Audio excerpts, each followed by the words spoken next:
एक समय की बात है, एक छोटे से गांव में राम और सीता नाम के कपल रहते थे।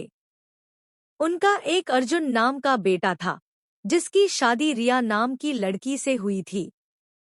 राम और सीता कड़ी मेहनत करते थे और अपने बुढ़ापे के लिए पैसे बचाते। रिया बहुत लालची लड़की थी और हमेशा अपने लिए और चीजें चाहती थी। जैसे जैसे साल बीतता गया, रिया का लालच और बढ़ता गया। वह अपने पास रखे चीजों से कभी संतुष्ट नहीं रहती थी।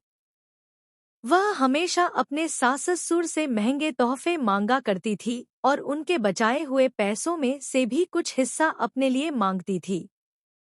राम और सीता बहुत ही अच्छे पेरेंट्स थे, इसलिए उसकी सारी जरूरतों को पूरा करते थे ताकि परिवार में शांति बनी रहे।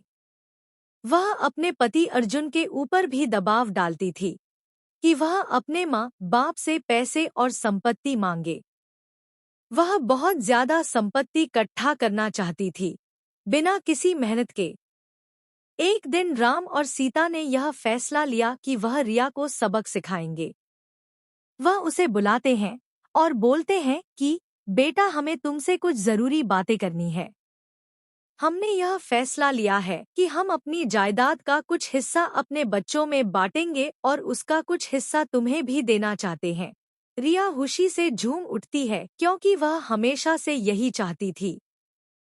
लेकिन राम और सीता के मन में कुछ और ही चल रहा था।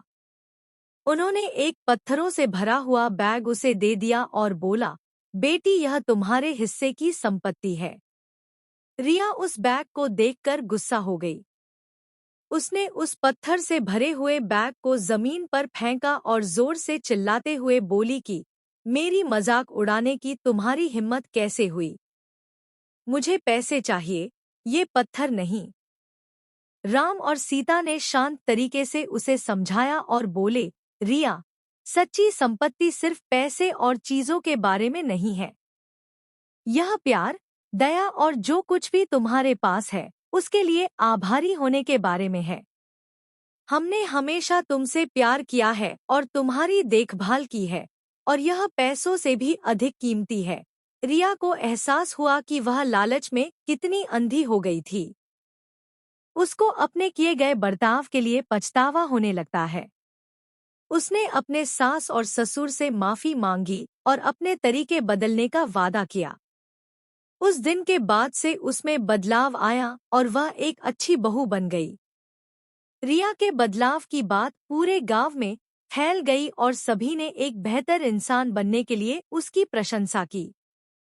रिया अपने परिवार का ख्याल रखते हुए और उनके बीच मिले प्यार के लिए आभारी होकर हमेशा खुश रहने लगी। सच्चा धन प्यार, दया और जो हमारे पास है उसके लिए आभारी होने से आता है, न कि हमेशा और अधिक चीजों की चाह रखने से।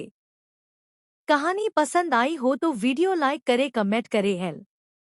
और ऐसी कहानियाँ सुनने के लिए चैनल को जरूर सब्सक्राइब करें।